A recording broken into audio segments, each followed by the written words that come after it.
salaamaaleykum daleen ak jàmm ci seen chaîne Yada High Tech muy technologie ci làkk wolof tey benn application bu tudd TapTap moo nekk nii moom laa leen di présenté application bi nag dafa am benn fonctionnalité bu nekk ci iPhone rek laa ko gisoon moom la lay reproduire ci sa téléphone Android soo soxlaa télécharger application bi nekkul Play Store mais dinaa la dugalal lien de téléchargement bi ci suufu vidéo bi boo lancé application bi dafa lay wax ni la nga fëgg sa baaraam ñaari yoon ci ginnaaw téléphone bi soo fëggee sa baaraam ñaari yoon ci téléphone bi dafa war a def capture d'écran wala mu taal sa torche téléphone yow yaa xool noo koy configurer léegi man su fekkee ni da nga installé application bi boo bëggee xam ndax sa téléphone compatible na da ngay fëgg man fëgg naa ni demul léegi boo fëggee demul da ngay yokk sensibilité bi fii nii maanaam yëg-yëg bi ngay yokk parce que ab capteur la boo yokkee capteur bi après nga fëgg normalement boo fëggee nii la war a def pour wax la ni la yow sa téléphone compatible na après nga cliquer ci suuf next pour dem ci beneen page bi voilà c'est très simple léegi damay def next man moom fii dafa lay wax ne la application bi dafa gratuit c'est libre mën nga ko télécharger ci site ay GitHub ay repository XDH wala APK Mirror site yi daal mën nga ko télécharger léegi man damay defaat next léegi dafa may wax mu ni ma activer sama service d'accessibilité yi boo ñëwee service d'accessibilité da nga ñëw fi ñu bind application installée boo fa ñëwee am na ñaari service nag yoo war a activer benn bi c'est facultatif mais benn bi c'est obligatoire comme bii nii da nga ko war a activer mais bii nii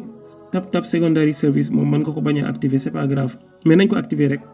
moom moo nekk nii TapTap secondary service léegi dama koy autoriser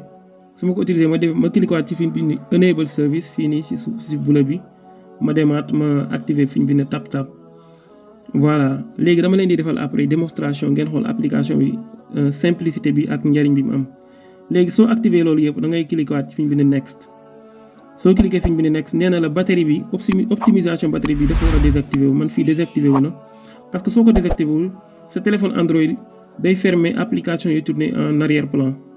léegi nag application bi moom suñ ko fermer en arrière plan mooy doo ko mën a utiliser moo tax da nga war a cliquer fi ñu bind battery optimization disable foofu ngay cliquer léegi pare naa configuration bi interface application bi nii la mel mais lépp laa leen di expliquer bu leen jaaxle fii nii dañ bind ni la activer nga service d'accessibilité bi mu ni voilà fii daf lay wax ni la le service d'accessibilité est activé fii mooy double tap mooy fëgg ñaari yoon nan lay fonctionner fii mooy double tap actions triple tap bannière retour et cetera ndax dafa nekkaale kii voilà léegi fii nii yokkoon naa sensibilité bi ba def ko ba mu fort fii da ngay choisir bu dee fii soo cliquer da ngay choisir ban type de téléphone nga yor téléphone bi écran bi nu mu toll parce que sa position baaraam daf ko war a xam fi nga koy fëgg man dama koy bàyyi par défaut rek léegi nag boo ñëwee fii nii double tap action daf lay wax ni la par défaut mooy assistant Google moom moo nekk par défaut moo ne ci kaw léegi man su ma neexee dama naan ko capture d'écran laa bëgg su ma fëggee ñaari yoon ci ginnaaw sama baaraam téléphone bi def capture d'écran mais bu dee capture d'écran bi du ma leen mën a defal démonstration parce que application bi may utiliser nii di filmer sama téléphone su ma defee capture d'écran day arrêté loolu moom moo tax léegi au lieu ma leen di tester capture d'écran bàyyi leen ma tester leen assistant Google bi après ma tester leen tamit lampe torche bi bu dee assistant Google bi su ma fëggee ñaari yoon day ñëw moo nekk nii gis nga ouvre Google Maps noonu la ma bindal voilà pour wax la ni la mën nga lancer assistant Google bi da ngay fëgg ñaari yoon sa téléphone ci ginnaaw rek mu ñëw mën nga ajouter yeneen action comme fii nii lanceur mën nga lancer fii nii application mën nga wax téléphone bi su ma fëggee ci ginnaaw téléphone bi ñaari yoon après mu lancer benn application bu la neex application ci téléphone bi yëpp moo nekk nii wala mu lancer la benn raccourci et cetera bu la neexee tamit nga ni ko bëgguma loolu xaar ñu defaat retour nga ni ko utilitaire laa bëgg par exemple nga ni ko mu lancel ma lampe torche bi da ngay def ajouter ci plus bi nii après nga jël lampe torche bi nga yóbbu ko nga cliquer ci ñaari traits yi nga yóbbu ko ba ci kaw a kaw ba mu sës nga xam ne moom mooy nekk priorité léegi normalement su ma fëggee ñaari yoon sama torche téléphone dafa war a tàkk léegi nañ xool léegi sama torche téléphone boo xoolee nii tàkkul baal ma déplacer souris bi nii ba ñëpp xam ni man taalewuma ko souris bi léegi damay wàccee moo nekk nii torche bi n'est-ce pas yéen a ngi gis voilà léegi damay fëgg ñaari yoon sama téléphone su ma fëggee ñaari yoon day tàkk gis nga tàkk na voilà après su ma fëggaatee ñaari yoon day fay wax la ni la fii nii voilà ni la dafa la benn notification pour wax la ni la tap taal na sa lampe téléphone su ma fëggaatee ñaari yoon tamit torche bi day fayaat comme ça facilement. comme boo bëggoon a taal sa téléphone ci lëndëm bi guddi mën nga jël téléphone bi rek fëgg ñaari yoon ci ginnaaw torche bi tàkk. fii mooy triple tap action moom mooy maanaam boo fëggee ñetti yoon ban action la nga bëgg mu am léegi da nga ko war a njëkk activer ci kaw instant yi man activer moo ko mais dama leen di wan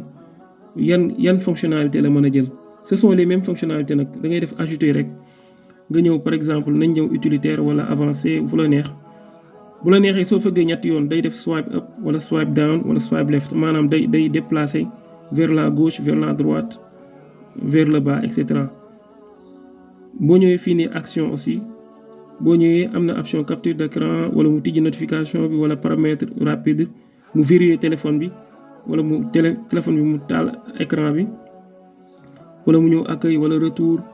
wala ouvrir le menu des applications wala écran partagé bi sax nee na écran partagé maanaam boo fëggee ñaari yoon rek sa téléphone application yi nga tijji woon yëpp da leen di affiché en même temps wala mu indi la fu ñuy fayee téléphone bi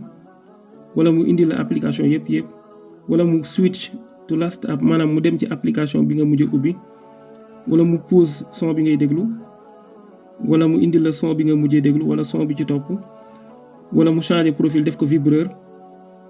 voilà wala mu afficher volume panneau de volume yi wala mu yokk son bi wala mu wàññi son bi wala mu dem mode silence wala mu désactiver alarme bi wala mu def alarme bi nu mu tudd répété